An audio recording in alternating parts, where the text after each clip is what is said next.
Hello everyone and welcome back to the Great Book of Grudges. My name is Nathan and it's finally here, patch 1.1 for Total War Warhammer 3. So there's a lot to discuss. This is in fact one of the largest patch notes I've ever received from Creative Assembly, and having read through them before, it looks like it's going to be quite meaty and possibly do a lot to save this game, or at least I very much hope so. We're going to talk about pretty much all of them and we're going to go down by section. This is just the intro screen to the patch notes and you can see that there are a lot of changes just from a little bit of an example section. So let's not waste any more time and jump right in because there is a lot to talk about. Before anything, they do have another note in the intro, and let's discuss that. Before we get out of your way, we have one final reminder. This is only the first update to Total War Warhammer 3. There are still many years set aside to continue the growth and evolution of the game. That's actually very nice to hear. A little worry I had that this was going to get 3 kingdoms, but it looks like they feel a bit more confident. Now let's carry on, including new features, Blood Pack, Immortal Empires. It's nice that they've got the little quotes there, because we don't know exactly what it's going to be called.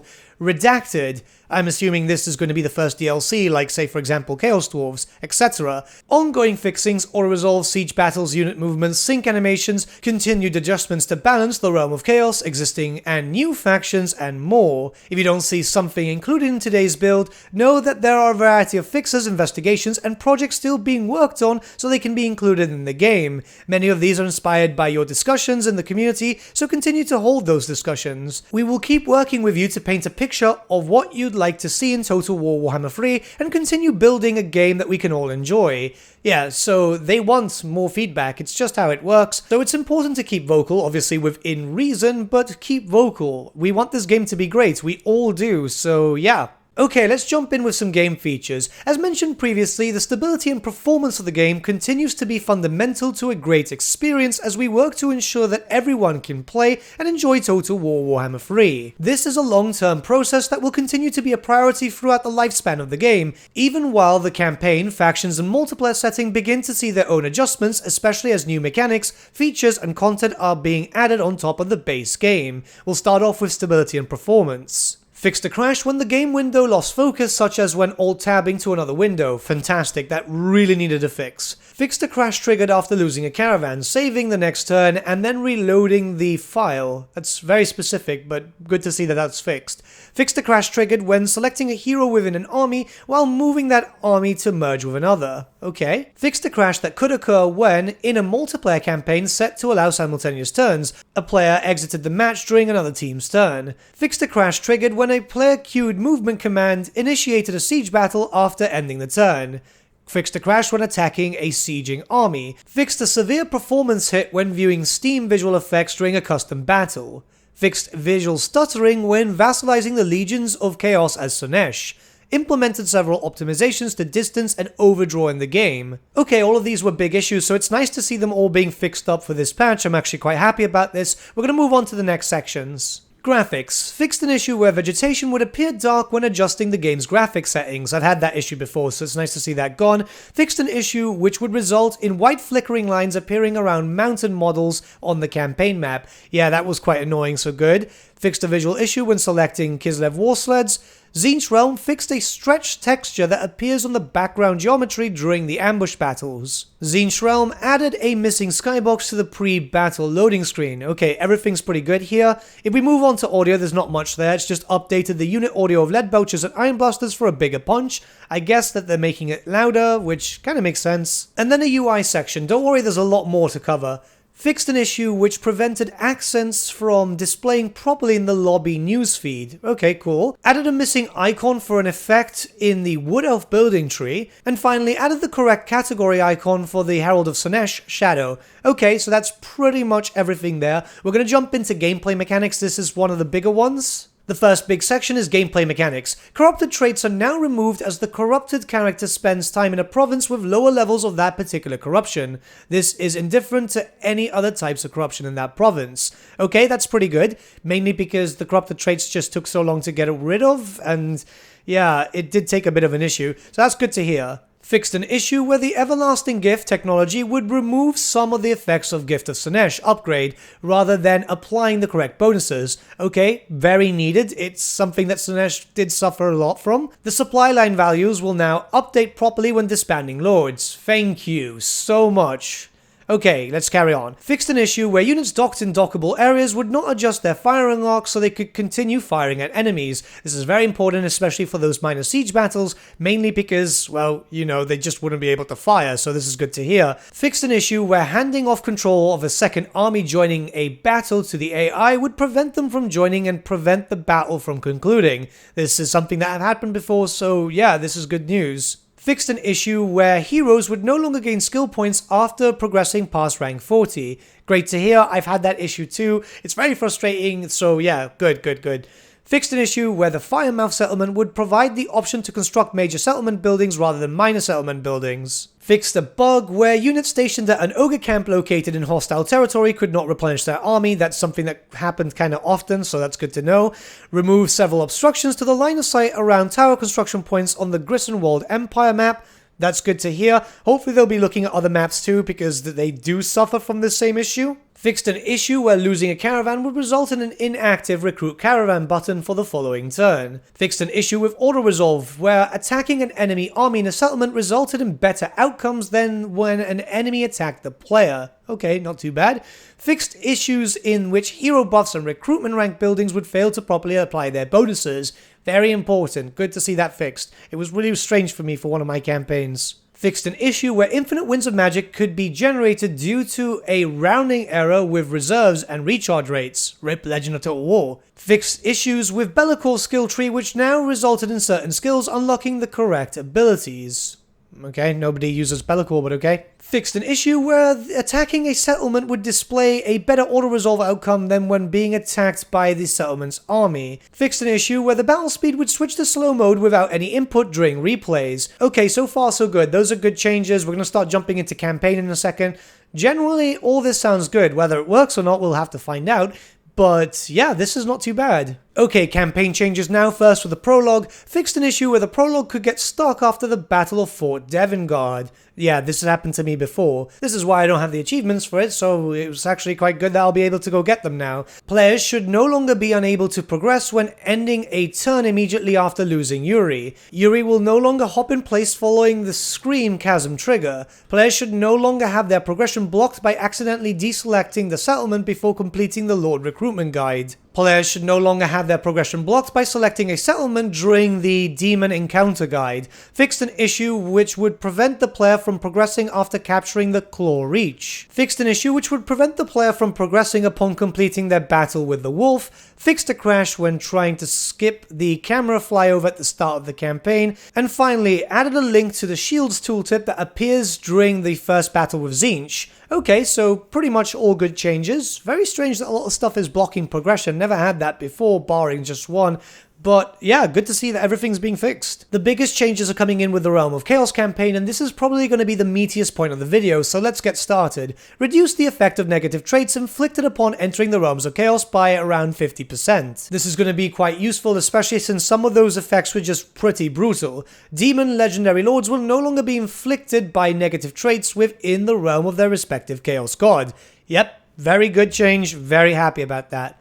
Negative traits inflicted by the Realms of Chaos will now be removed when a Legendary Lord completes a survival battle within that realm. Fantastic. I mean, most cases we're just in the Realm of Slaanesh to get the money, but if you're gonna go for the Souls race, yeah, this is a good change. Upon intercepting an AI faction at the Forge of Souls, the Legendary Lord will now lose their souls rather than be wounded for 15 turns. This will force them to collect their souls over again. This is good. This is possibly not the way I would have done it. I mean, we need a proper interception, but this is still really, really good, because that means if you take out the character by camping a little bit, then it just solves the issue. I'm quite keen with this, as long as it works as intended. This should definitely make the race and the campaign as a whole just a bit more bearable. And then finally, the protection chain of buildings can now be constructed to prevent rifts from spawning in the province in which they're built. Fantastic, this means that we can actually expand. No more 2 province campaigns, finally. So yeah, now let's carry on with extra stuff. Completing a survival battle will now also provide the winning faction with the following benefits for 10 turns. +5 or -5 of the winning faction's corruption across all provinces, +8 control across all provinces, +15 growth across all provinces, and +10% income across all provinces. This is a good change. This means that yes, you still need to go into the Realms of Chaos, and yes, you will be delayed on expanding a little bit, but the benefits for 10 turns are actually not too bad. So you can then come out and start taking over more provinces. You can then expand without too much of a worry, I'd say. The benefits seem quite good, and I'm assuming that this will also affect the AI factions, so that should be interesting to see how it works. There's also some additional adjustments to the realms, so let's check these out. Tzeentch realm. Options offered during dilemmas triggered at points of interest will now provide replenishment. This is great because, God, I hate that realm so much, so a few little bonuses there will be quite useful. Tzeentch realm. Boon of Tzeentch. This option offered by the dilemma now properly displays its rewards when it appears. Fantastic, because I still don't know what actually comes from that boon. Nurgle realm. The attrition resistance effects granted by points of interest now last 20 turns instead of for the duration spent in the realm. Okay. This means that the boon can now be also carried back to the mortal world. Interesting. I mean, I don't see too much of a use of that. Depends, I guess, depending on where you're going. But yeah, I guess it gives you a bit more urgency throughout the realm. We're going to have to wait and see how that works. Next, Nurgle realm. Flying units can no longer be deployed atop of the Nurgle Island environment prop. Good, because, yeah, I've had that bug out a few times with AI and so on, so yeah, that's good. Players can no longer replace the legendary lord of an army with a regular lord when at the Forge of Souls. Not too keen on this, considering the whole camping thing, but yeah, I guess it makes sense. And finally, fixed a rare issue which will result in the Forge of Souls rifts being closed, despite having access to the final battle. Okay, not too bad. I mean, so far so good. I think these are good changes overall. Okay, so there are some specific changes coming to Be'lakor. Let's check these out. After completing the campaign, the player will now be given the option to banish Be'lakor. This will provide the following permanent benefits. +3 hero capacity for all heroes, +14 hero and lord recruit rank, +5 winds of magic per turn for all armies, +7 control for all provinces, +25 growth across all provinces, and +15% income across all provinces. Alright, so yeah, very good benefits, and possibly better than just keeping Be'lakor. To be honest, I don't think there is a reason to have Be'lakor at any point now. This is just very good in general, mainly because, yeah, the bonuses are great, but it's just more lore-friendly, because none of these factions would actively work with Be'lakor, let's be very honest. So yeah, I'm very keen about this. This is actually a decent actual win, and yeah, it gives you reason to complete the campaign now, so that's not too bad. Next is one additional change made to the Lord. Be'lakor now has a starting trait that grants access to his unique ability, Shadow Shroud, rather than it being granted by default. Well, it's not really a trade, it's just making a trade out of something that's already available. Yeah, whatever. And an additional fix for the campaign fixed an issue where completing a campaign and clicking continue to the records would replay Be'lakor's first voiceover line rather than the proper line. I mean, that's all fine. I'm happy with the change generally, those bonuses are quite good. This is promising, this is very promising. I fear that there's no reason to actually use Be'lakor now, but I guess unless you're a big fan, you won't be using him anyway. We're going to jump into Demons of Chaos now, and there's a lot of changes. Keep in mind that Daniel has been underperforming for quite some time now, and it's good that Creative Assembly have been listening to feedback regarding him, because, let's be honest, he was really weak. So let's just jump right in. We felt that the Demon Prince, aka Daniel, was underperforming in battles against enemy lords, so we've adjusted his base stats and moved some other values around to bolster his terrifying presence on the battlefield. Melee attack increased from 25 to 50, melee defense increased from 20 to 45, base damage increased from 200 to 225, armor piercing damage increased from 200 to 225, armor increased from 10 to 20, charge bonus increased from 30 to 40. Now, obviously, because of that, they've reduced quite a few other stats just to kind of balance it out, and you can see them on screen right now.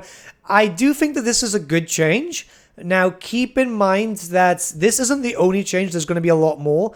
So don't be disheartened about all the stat losses there, because there's other ways to kind of boost them up. Like, for example, when we get to here, the demonic progression offerings, we've increased the values of the pre-dedicated demonic progression offering bundles to keep them all balanced.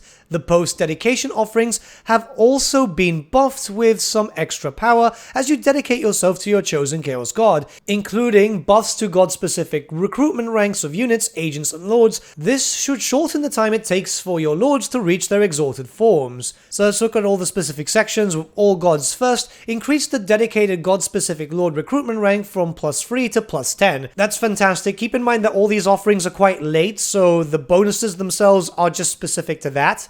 Then again, all gods, increase the dedicated god-specific agent recruitment rank from +3 to +10. Again, happy with that. Reduce the dedicated god-specific unit recruitment time by 2 turns. Cool.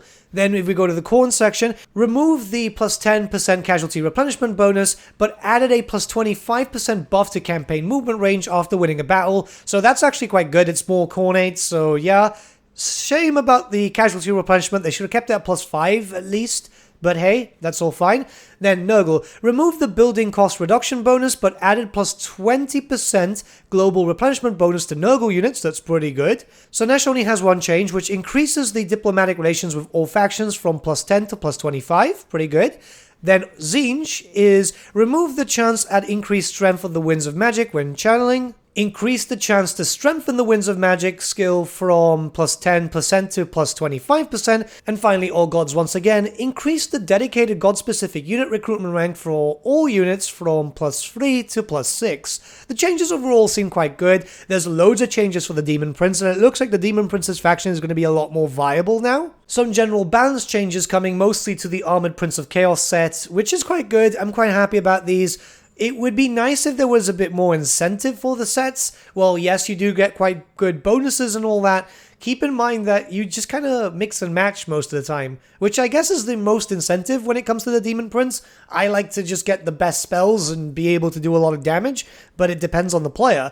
But either way, it's nice to see some changes. All the different items, or at least close to the different items that the Demon Prince has access to, are getting nice buffs too, and some changes to spells and so on. So I'm not going to go over each one because there's a lot, but we'll go over different sections. This is obviously the left arm. Next is the right arm, heads and legs. I'm just putting it here in case you want to pause, just in case Creative Assembly's blog has gone down on launch of the blog, because you know that usually happens. Tail and torso are next, and it's nice to see so many changes. He's definitely getting a nice glow up, that's for sure. Again, pause if needed if you just want to check out the stats and all that. Weapons are getting a nice glow up. As you can see, there are a lot of changes. I really hope this image shows out okay on the video itself. And finally, wings. And I must say that I'm quite happy with what's going on with the Demon Prince. Now we've got to look at some other factions though. Okay, we do have some general fixes first, which is fixed an issue where narrative events would continue to trigger after completing a campaign, including rifts reopening in the world. This was such a massive issue. I'm glad that this is getting fixed here, because while it's more bearable now, it was just absolutely annoying in the pre-state, so yeah, I'm just happy generally. And then fixed an issue where Boris would not be created as a new faction and does not appear in the Lord recruitment pool after completing the Frozen Falls. Another good change, mainly because that bug was just kind of frustrating. If you spent all your time just trying to get Boris and then it just wouldn't work, yeah, it's a bit annoying. But yeah, good changes overall. Well, fixes. We're going to go into some battle changes at the moment. First is spells, and they've talked about how everything was reworked in terms of magic for Warhammer 3, and we've seen that work fairly well. Obviously, the pendulum was kind of overpowered with not just campaign, but like multiplayer and everything. So it's good to see that that's been fixed, which should make multiplayer a bit more bearable. I must admit, even I was kind of just ignoring multiplayer because that spell was just too much. It was honestly way too much. You would sometimes lose a whole army if it was positioned correctly. Unit responsiveness. Okay, let's talk about this. The responsiveness of units as they join and engage with enemies on the battlefield is a notable pain point for players. As a starting point, we've included several bug fixes with today's build, which should begin to improve the responsiveness of melee and ranged units. Improved how infantry units react to orders and turn to face enemies. Their behavior should now match the responsiveness of infantry units in Total War Warhammer 2. Great, that's a very good change. Fixed an issue which caused ranged units to fire slower when docked on siege walls or similar structures. Fantastic, that was a massive issue. Fixed an issue which would cause ranged units to reset their animations without having fired. And finally, locked control groups will no longer enter guard mode when receiving an attack order. Fantastic, that was such an issue when it came to campaigns. This is great. This is honestly really, really good. There's a few things that they talk about here, though. There are still a handful of issues we'll be looking to solve in future updates, including the responsiveness of airborne units transitioning to ground, how units disengage from combat, and knockback behavior. For now, let us know what you think about the above fixes, and if anything else appears off. Yeah, so it's a bit sad that we're not getting any fixes to how units go from air to ground. This is a very known issue with Bloodthirsters and pretty much any winged character. So, yeah, hopefully that gets fixed soon. Everything else is good though, so I'm quite happy with that so far. And general fixes here. The Charge Reflection attribute will now require units to be braced against the charging attacker in order to take effect. This is great because sometimes it just always took effect and it was just way too much. Fixed an issue where defending units would use the attacker's mass rather than their own mass for impact damage calculations. This, in theory, should mean that chariots and cavalry charges should be much better. I really hope so because my poor Slaanesh.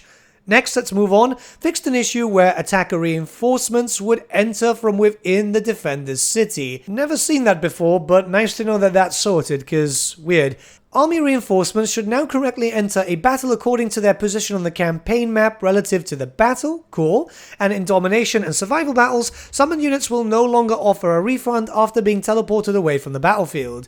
Yeah, that was kind of broken, especially for domination mode, so yeah, that's good to know. Okay, so now we're finally getting to the faction sections. There's a general fix one here, which is just for the Exalted Lords of Change. Lords now have access to the greater Arcane Conduit ability in their skill tree as intended. This is great because for some reason it was just like omitted, and yeah. A few changes to the Ogre Kingdoms. First up, in general, when it comes to campaign and battles, we've got a change to the Iron Blasters, which now work more as a shotgun rather as a sniper. This is going to change a few things when it comes to how people use them, so do be warned about this. And the Gorges too. They're having some reduced AP damage and having some unit entity counts being reduced. Ooh, this is going to be quite interesting.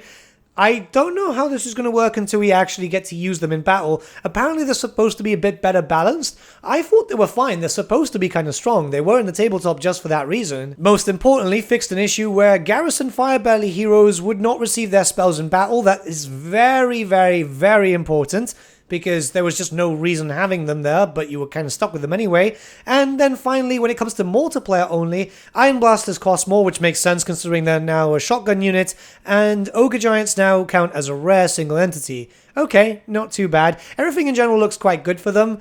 I can't wait to see how this is going to change gameplay for the Iron Blasters, though. The thing is, they could either work in the tabletop as either a sniper unit, as a cannon, or even as a shotgun, so they're going with one specific thing. I think that we should just have two variants and be done with it.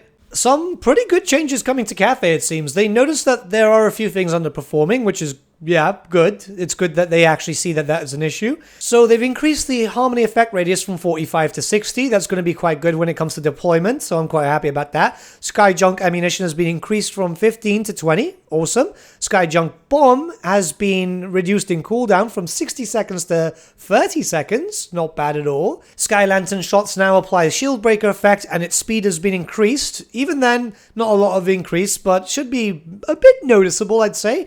And general fixes are Stone Gaze, the skill, now increases armor instead of leadership for Terracotta Sentinels and the War Compass units. So yeah, not too bad. I'm actually quite happy about that. It should make things a bit more usable, that's for sure. I don't know why they think that the flying units are underperforming, because they're kind of strong, but yeah. Who knows? There's some general changes, cost reductions mostly coming to Cathay in multiplayer mode, and this should be a bit better, especially with stuff like, say for example, the Harmony radius being changed up. So yeah, we're gonna have to wait and see. I kind of like Cathay, but yeah, they are underperformers when it comes to multiplayer. I don't play a lot of multiplayer, but when I do, I kind of avoid this faction like the plague. Okay, so there are some changes to Tzeentch coming up. More specifically, a few nerfs. And this should be interesting. Okay, so increase the recharge delay of restoring barriers from 15 to 30 seconds. Okay, that should make them less tanky. I wonder how that's going to work. If chariots and cavalry are working as intended now, they might be slapped about too easily. We're going to have to wait and see. Hopefully this has been tested. Then they've also done some fixes to Winds of Magic reserves, which is going to stop endless cheap casting, which is going to be quite good. So Arcane Surge has been nerfed with reduced Winds of Magic reserves generated per second from 0.3 to 0.15. Yeah, this should be interesting. I guess it's going to be quite useful because, yeah, the spam was a bit too much. Warp Flame has been nerfed, lowered the armor reduction debuff from -15 to -10, reduced the weakness to fire debuff from -11% to -10%.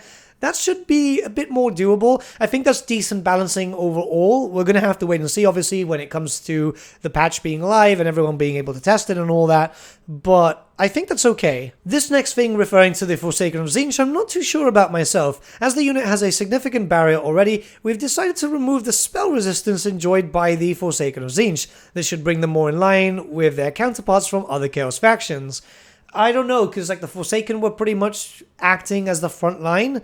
So, I don't know, it's just kind of removing the tank. Keep in mind that everything else that's rather Tzeentchian does get pretty much destroyed in close combat, and having their magic resistance removed from 40% to 0, at least keep it at 20%, I'd say.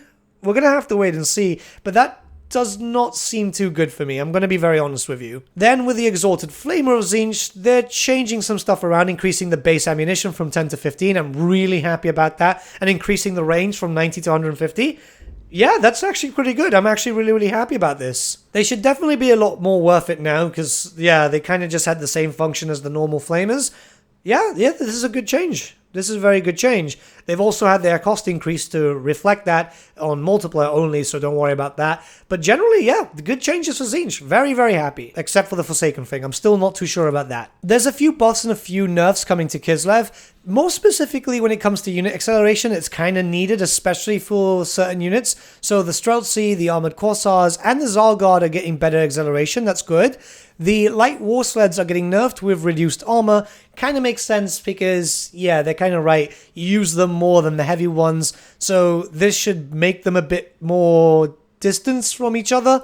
The elemental bears getting increased melee defense. That's kind of needed because, oh god, does it get destroyed early. And Little Grom is getting a nice buff when it comes to damage and AP damage, which I'm really happy about. Hopefully it gets used a bit more because I found it a little bit lacking, but yeah, it's not too bad overall. There's some unit cost changes for multiplayer only, which, yeah, they're not too bad. I haven't really seen Kislev being used too much, so hopefully it gets used a bit more. Overall, the campaign fixes are going to be better. Unit acceleration was so desperately needed. I know some modders were looking to prepare a mod for that for day one, but it looks like it's not needed too much now. Well, we're going to have to wait and see how they perform, but either way, everything looks generally positive for Kislev. Some decent Nurgle changes, I think, are coming into effect. We're going to have to talk about it. So Exalted Plague Bearers of Nurgle are getting increased ammunition to an extra 1 to 3 in total, and increased speed from 23 to 27. Okay, not too bad. A little faster. Same thing with the normal Plague Bearers of Nurgle. Plague Drones of Nurgle with Death Heads are getting increased ammunition from 7 to 10. Quite happy about that. So yeah, overall, not too bad. We're going to have to wait and see how they perform. Korgoth is getting some increased ammunition from 22 to 35. That's actually quite a nice bonus, so he should be more useful now. And increase the healing rate provided by Nurgling Infestation ability from 1% to 0.2. I think this means to 2%, because they did say it was increased, so we're going to have to wait and see. I really hope it means 2%, because that's not an increase if it's 0.2. Anyways, let's move on. So in Domination mode, they're getting some changes by reducing costs. You can see them all there. It should be a bit better. I wonder how they're going to fix up some things. Honestly, when it comes to speed, we should just get like Chaos Knights of Nurgle. I think that would be very useful. It looks like they're quite adamant about adding in anything new, which is a bit of a shame, but yeah. Thankfully, the mod workshop should also have been released today. I hope. Please. Please. Slaanesh is getting no changes, and yes, I was mad about it when they originally announced it, and that's mainly because I thought they weren't going to change up the chariot stuff. We're going to have to wait and see. Hopefully with chariots now performing as intended, they should be a bit better. I still think that we do need Chaos Warriors of Slaanesh. A recolor should be fine. I know people are going to complain about this, and you know what? I get you, but I'd rather a short-term solution at the moment and then something longer-term come into effect later. But we're going to have to wait and see. For now, I'm optimistic. It's going to be the first thing I play when this patch gets deployed. And hopefully, I'm just crossing my fingers and knocking on wood and praying to the gods. And please just make sure Slaanesh works. Other than that, no changes to Khorne because, well, it makes sense. He's pretty much the best faction at the moment. However, dogfighting technology now provides Strider to Fleshhounds. So, yeah, that's not too bad. That's kind of expected. Surprised it wasn't there in the beginning. But then again, they work well. They work well. I must say, Khorne is in a very, very good place. When it comes to Domination mode, they're trying to bring in some new fixes, which is great. New maps, and they're going to add more in the future. A comeback mechanic, so that's actually quite good. The supply resource is going to be changed around a little bit. I'm quite happy. I don't play Domination a lot, I must admit. But if they're going to keep adding to it, it gives me more incentive to at least try it. So, yeah, I can't really complain too much. There's a few bug fixes and all that, and really, it's not a lot of detail here. It's actually further down in the blog. So, let's just keep moving on. I hope the Domination players are happy, at least with what's coming. I'm not too sure how many there are of you, but I do know that it does become quite popular with other YouTubers and so on. These are the two maps being added to Domination mode. They're Warhammer 2 maps.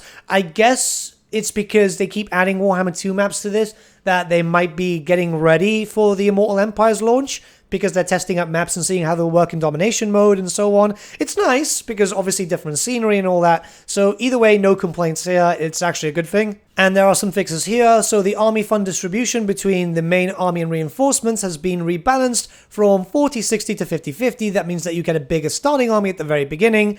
They've adjusted the additional supplies of a player gains when they are trailing in a domination match, so plus 5 supplies per second when trailing by 1,000 tickets, and plus 10 supplies a second when trailing by 2,000 tickets. That's not too bad. Then also some other changes are added 500 initial supplies to the default stockpile. Better, that means that you get more armies at the very beginning. Increase the base supply from 16 to 20 per second. Again, better to be able to spawn in armies and so on. And remove the supply income provided via damage to enemy units. Interesting. I mean, we're going to have to wait and see, but these look like good changes overall. And finally, just some generic general fixes that we can see here. For example, not being able to load in an army from the Demons of Chaos into rank battles because overpowered and all that. Everything looks quite well. I'm overall quite happy with the changes. Hopefully this means that everything's been fixed. I mean, I really hope so. And we'll just go from there. I mean, we're just going to have to wait and see. But it's great to see big patches coming in, not attached to DLC, because this means that we'll get fixes for massive issues much faster. I think the main issues have been resolved with this, and hopefully this brings the player base back a little bit. But let me know what you guys think in the comments below, and we'll see from there. But with that, my friends, we've come to the end of our video. Thank you so much for watching. If you did enjoy the video, might I suggest giving the video a like, or even subscribing to the channel, as it really does help us out. In the description section below are various links to different social media platforms such as Facebook, Instagram, and Discord. Also in the description section is an affiliate link with Element Games where you could buy loads of hobby-based products, not just Warhammer, for 10 to 25% off. Making a purchase using that link and also our special code, which is also in the description, supports the channel at no extra cost to you, which we think is rather cool. A big thank you to our patrons. Your support means the world to us. It's amazing that people want to help a small channel like us grow and get to a higher level of content. A big thank you to Gibraltar LUSC, Ryan Bertsche, Andrew Prince, and Okro for subscribing to us at our Fane level. You guys are super cool. And a big thank you to Edward Yule, VS Vasan, Aaron Whitman, and Shaggy for subscribing to us at our King level. Honestly, we can't thank you all enough. And lastly, a big thank you to all of you for liking, sharing, and commenting on these videos. Honestly, it's because of you guys that the channel has been growing at such a great pace lately, so we can't thank you all enough. But with that, my friends, thank you so much for watching once again, and we shall see you all again very, very soon. Have a good day.